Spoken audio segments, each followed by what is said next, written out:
The atrocities committed on the Herero people in Southwest Africa in 1904 have been largely forgotten.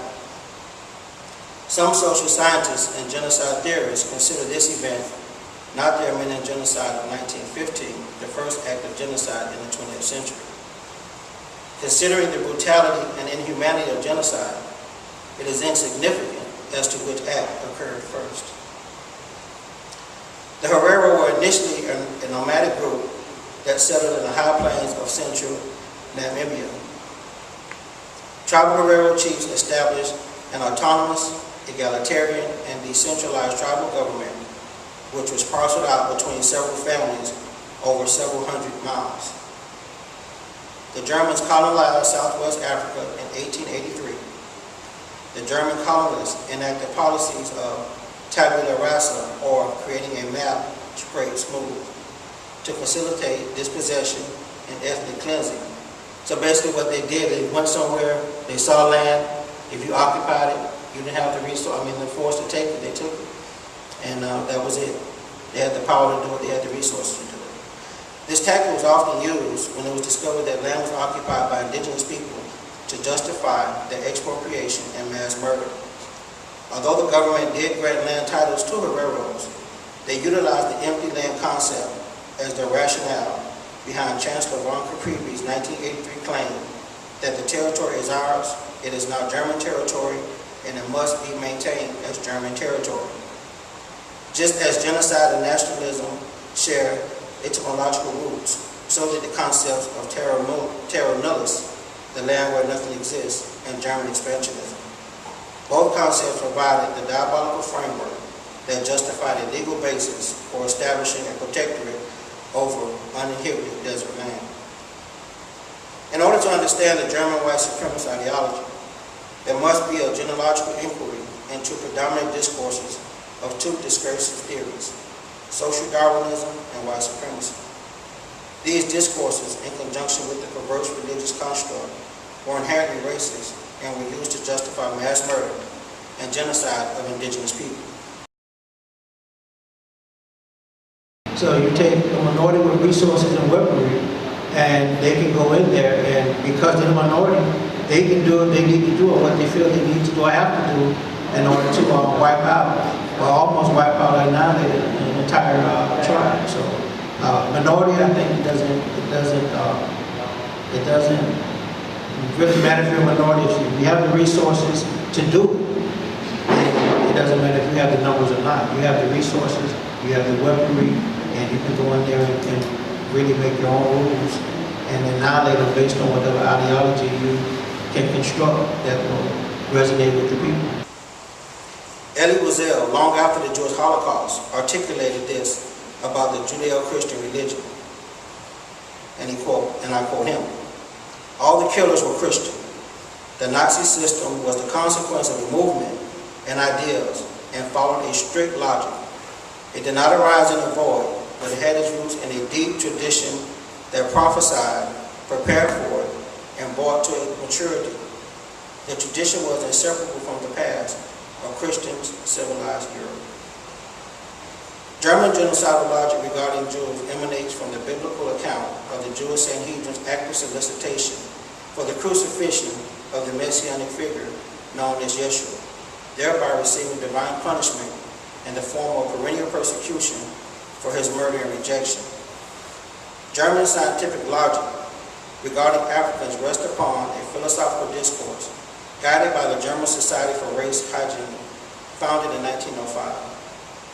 This society was replete with ideological technocratic elitists who, through self-induced hysteria, became overly concerned that the extinction of their race was imminent due to the declining birth rate of purebloods and the proliferation of ethnic minorities.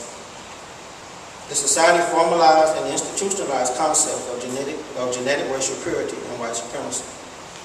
Colonel Theodore Lippmann, the governor of Southwest Africa, believed that the white domination was inevitable. In his autobiography, he wrote, "The native who did not care to work and yet did not want to do without worldly goods eventually was ruined. Meanwhile, the industrious white man prospered. This was a natural process." A missionary while in Southwest Africa invoked his analysis of what he thought was a general consensus among German soldiers and their government regarding the attitude towards the Herero. I quote him as saying, "The average German looks down upon the natives as being about on the same level as the higher primates and treats them like animals. The settler holds that the native has the right to exist only insofar as he is useful to the white man."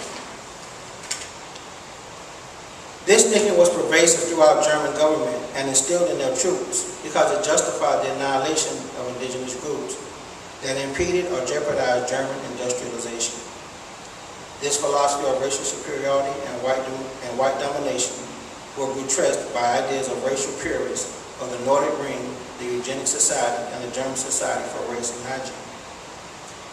These pseudo-scientific theories were legitimized by notions of indigenous self-humanity, intellectual inferiority, and cultural deficiency.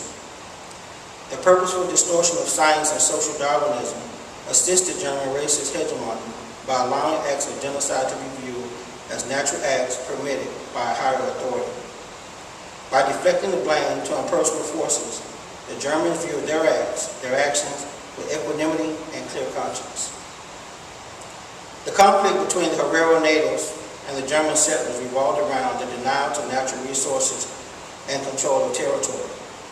The Herero were of the position that there was enough for both groups to share. The Germans, however, wanted all the natural resources and the land of Southwest Africa to achieve success and maintain pace with the constant expansion of the British government. Initially, when Britain and Germany came to Southwest Africa, they among themselves decided. Britain took the coastlands and Germans took Southwest Africa. Upon Strauss's arrival, Ludwig attempted to persuade him that negotiation would be the best strategy in resolving this native resistance. The Alwyn general dismissed this idea and made clear his intentions. Now, this is the general speaking. Now, I have to ask myself, how to end the war with Hereros? The views of the governor and also a few African old hands on the other hand, and my views on the other differ completely. The first wanted to negotiate for some time already and regard the Herero nation as necessary labor material for the future development of the country.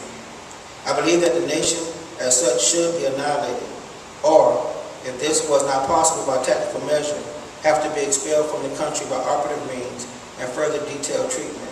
This will be possible if the water holes from the group fronting to the Gobabis are occupied. The constant movement of our troops will enable us to find small groups of the nation who have moved back westward and destroy them gradually. For 6 months, the Herero managed to delay their inevitable defeat and destruction. General Trotha ordered the seizure of all Herero land and cattle. He then issued the first documented proclamation authorizing genocide by transforming the passive acquiescence of Colonel Melton into active annihilation.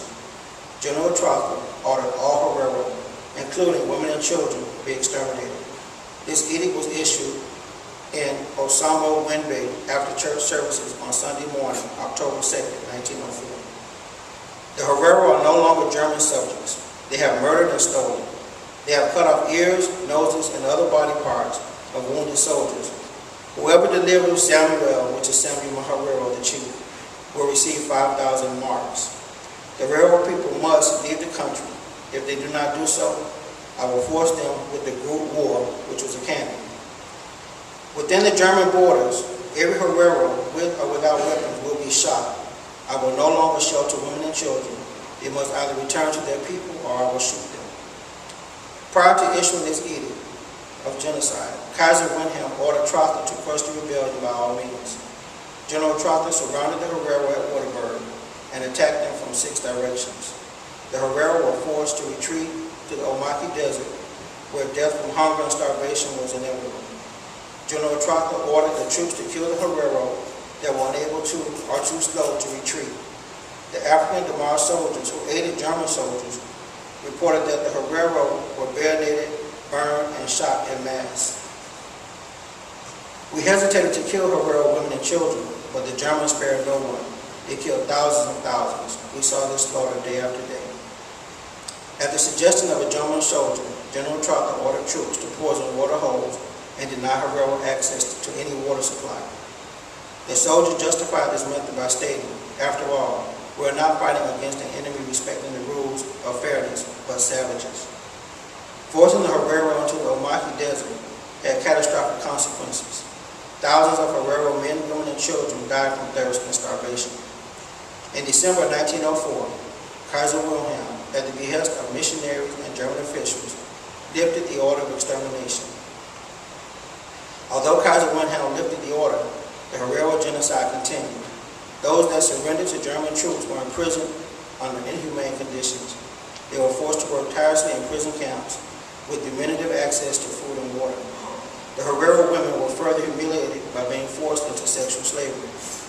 German missionary Heinrich Vetter, who observed the barbarity of the prison camps, noted, during the worst period, an average of 30 died daily. It was the way that the system worked. At the beginning of the rebellion in 1904, the Herero numbered approximately 85,000. By 1907, the Germans had effected approximately 70,000 deaths of Herero men, women, and children. The brief examination of German white supremacy theory and its correlation to African genocide leads to several conclusions. The theory is indispensable yet inadequate for grasping the complexity of European colonialism and racism as a historical phenomenon. German white supremacy theory is also indispensable because it highlights the relation of racism in German imperialism. In addition, it recognizes the crucial role racism played in the near extermination of Southwest Africa's indigenous populations. German white supremacy theory by itself is inadequate because it does not probe other spheres of German society where racism was critical in their own self-identification. During this period, Colonel Lupin noted, the Europeans flooding into the Herero land were inclined, with their inborn feeling of belonging to a superior race, to appear as members of a conquering army.